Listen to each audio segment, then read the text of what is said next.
All right, so question 4, chapter 6 says a Ferris wheel has a radius of 5 meters and makes one revolution in 8 seconds. A person weighing 670 newtons is sitting on one of the benches attached to the rim of the wheel. What is the apparent weight of the person as she passes through the highest point of her motion?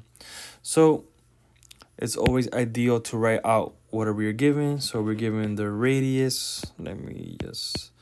Radius is 5 meters. Our tension is our time is 8 seconds. Not tension, very misleading sometimes.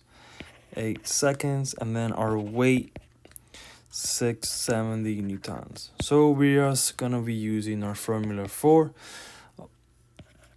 which is centripetal times r, our formula that we do know.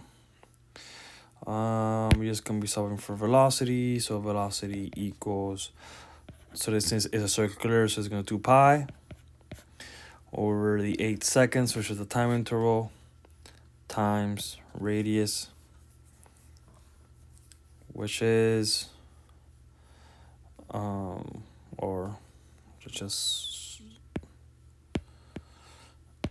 which is a 5, which comes out to be equals 3.9. 3.9, right? Let's see. Just let me make sure I have the right calculation. Divided by 8. Yeah.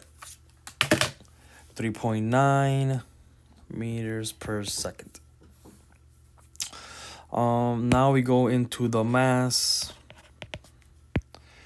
which is, is going to be 670 of newtons divided by gravity, 9.8, which is 68.4 kilograms. Now, our weight, or our apparent weight is weight plus the centripetal force, or mv squared over radius. So equals 670 plus 68.4, 3.9, which we saw the velocity square, over 5. So our weight apparent comes out to 800 newtons.